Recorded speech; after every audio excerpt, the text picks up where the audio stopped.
quinto ano. Sejam bem-vindos a mais uma aula de língua portuguesa. A sua aula de hoje é com a tia Márcia.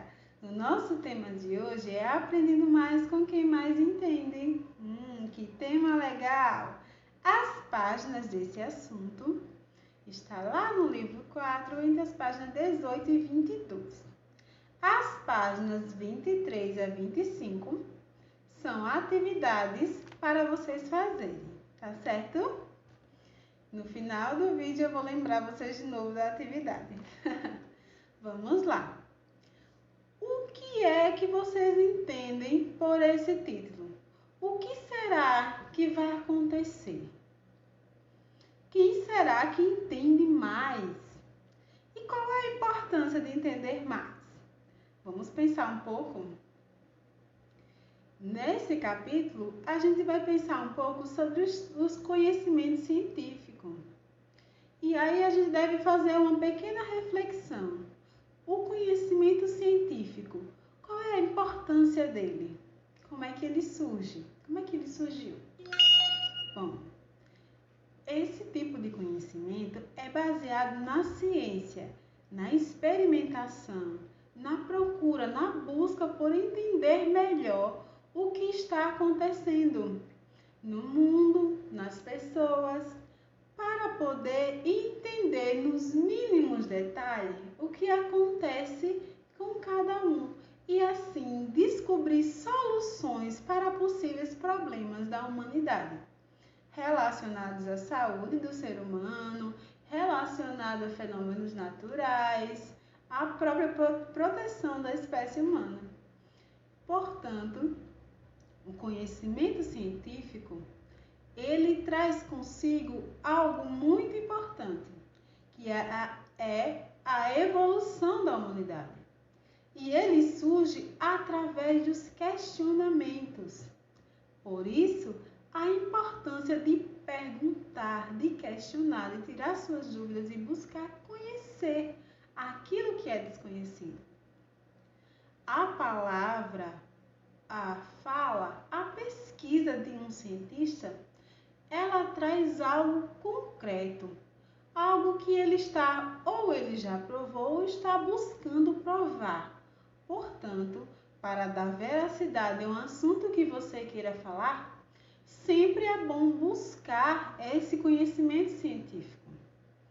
E hoje nós vamos pensar um pouco sobre isso.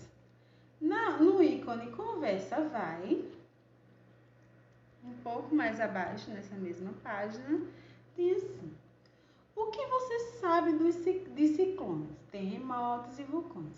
Será que existe alguém que entende mais desses assuntos do que você? Será que existe?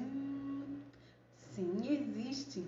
Hoje em dia, existem especialistas em quase tudo. Cada área do conhecimento tem alguém ou várias pessoas que é especialista naquele assunto. Ou seja, a pessoa que estudou a fundo, né? A pessoa que tem todos os conhecimentos sobre determinado assunto, sobre ciclones, ou sobre terremotos, ou sobre vulcões, tá? E isso, na nossa sociedade, é algo muito importante, pois essa pessoa contribui cientificamente para a evolução da humanidade. Na próxima página, no próximo ícone aí, vamos lá, Conversa Vem, tem assim: existem cientistas e pesquisadores do mundo inteiro que estudam e analisam profundamente os fenômenos naturais. Eles são considerados especialistas no assunto. Você sabe como são chamados os profissionais que estudam os ciclones, os que estudam os terremotos e aqueles que se interessam por vulcões? Você se interessa por vulcões? Por quê? Deixa aí essa respostinha registrada no seu livrinho, tá certo? E agora a gente vai falar um pouquinho sobre entrevista. Qual é a importância de uma entrevista? Para que a gente faz uma entrevista? A entrevista é realizada geralmente com uma pessoa de quem a gente quer saber algo. A gente quer alguma informação, quer construir algum pensamento e a gente vai em busca daquela pessoa que sabe mais. Ou então, para conhecer mais sobre as ideias da outra pessoa, sobre o que a outra pessoa pensa, sobre quem ela é, sobre a vida dela. Para fazer isso, a gente faz uma entrevista. Quando a gente vai falar de um assunto, por exemplo, o título desse texto aí que vocês vão ler, quando crescer, vou ser vulcanólogo.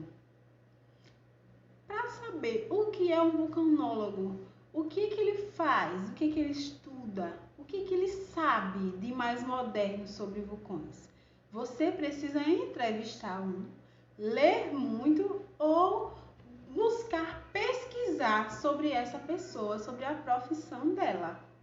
E essa é a ação da entrevista. Você pode pegar também entrevistas de outras pessoas que tenham realizado com esse tipo de profissional para procurar se informar mais. Façam a leitura desse texto muito interessante, tá? Ele fala sobre vulcões, que são eventos que aqui no Brasil não tem. São eventos naturais, são fenômenos naturais que aqui no Brasil não temos vulcões. Mas em vários lugares do planeta Terra nós temos vulcões. Inclusive, em outros planetas também tem vulcões. Alguns vulcões estão inativos e outros estão ativos. E esse texto traz uma curiosidade muito legal sobre uma vulcanóloga muito especial. Façam a leitura para descobrir e daqui a pouco a gente responde a atividade, tá? Bem, vamos à nossa atividade. A nossa atividade está lá na página, entre a página 21 e 22, no ícone para entender o texto.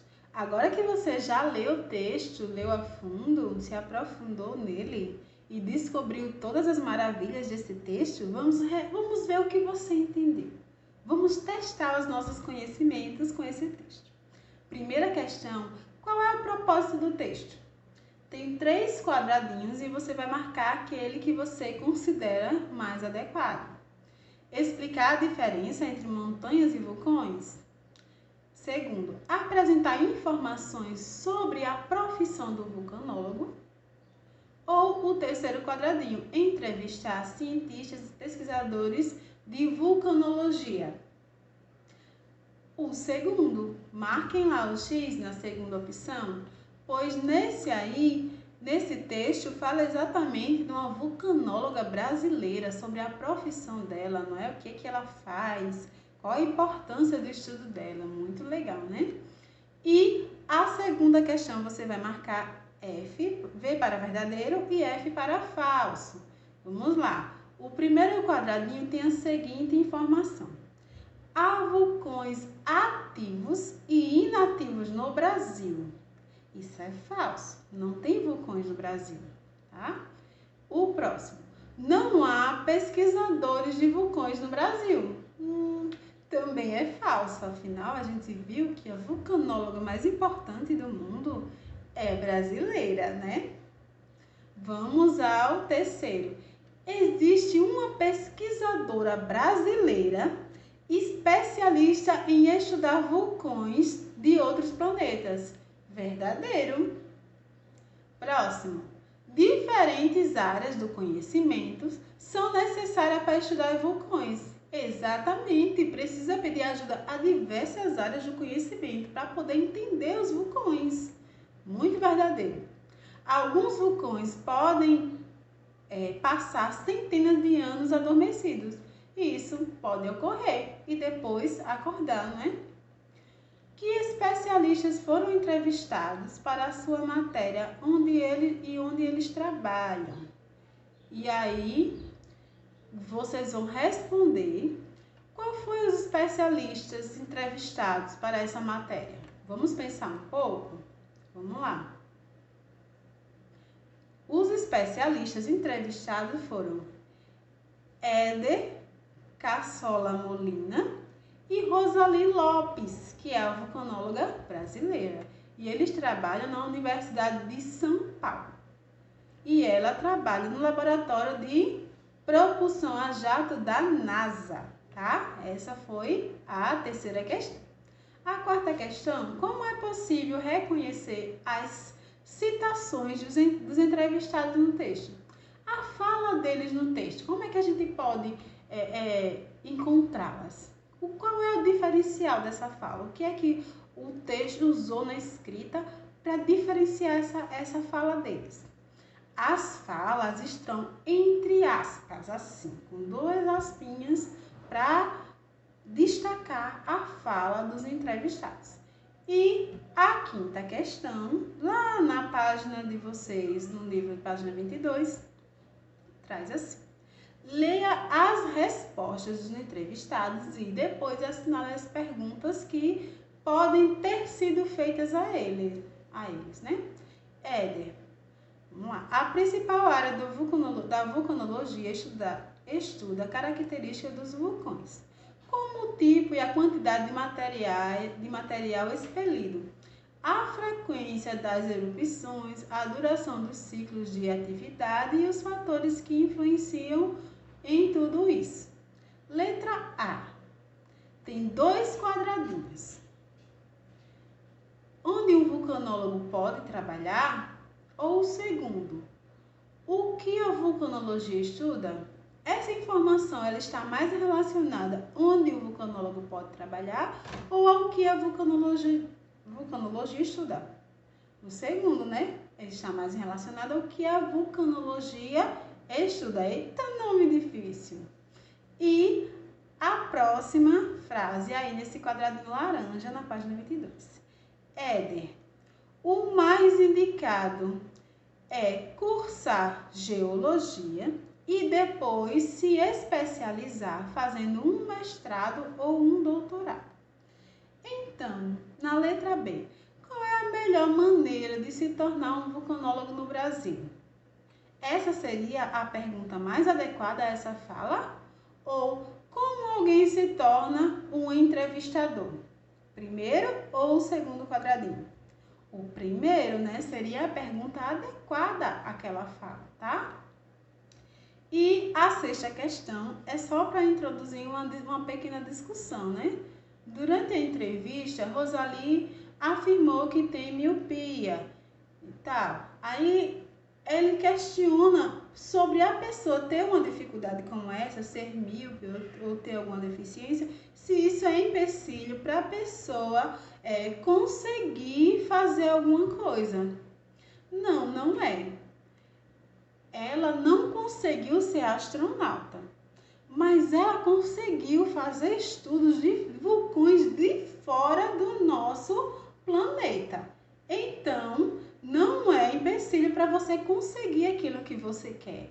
Tem uma dificuldade todos nós temos, algumas mais graves, outras não. No caso dela, ela é míope, tem uma dificuldade bem grave da visão, mas ela conseguiu o que ela queria ser, o que ela se adequou a ser, o que ela achou possível dentro das dificuldades dela. Que atividade legal, não é? Agora é com vocês. Vocês vão fazer as próximas atividades, que é no ícones Vamos Produzir. Vocês vão fazer uma entrevista colocar questões, perguntas que vocês gostariam de fazer a um especialista. Se vocês conhecerem alguma pessoa na área que vocês queiram entrevistar, vocês podem fazer essa entrevista, depois mandar para a professora, tá? E na página 24 até a 25 fala sobre hipertexto, ou seja, tipo quando a gente faz uma pesquisa lá na Wikipedia e tem umas palavrinhas que estão em outra cor, estão em azul. Aquele azul é um link que leva você para outra página com informações sobre aquele tema, sobre aquela palavrinha lá. E o próximo texto vai falar exatamente sobre isso. E aí, para responder essa atividade, você vai precisar ler esse texto e pesquisar todas as palavrinhas que vão estar lá em destaque, tá certo? Tá ok? Boas atividades e até a próxima aula. Tchau, tchau!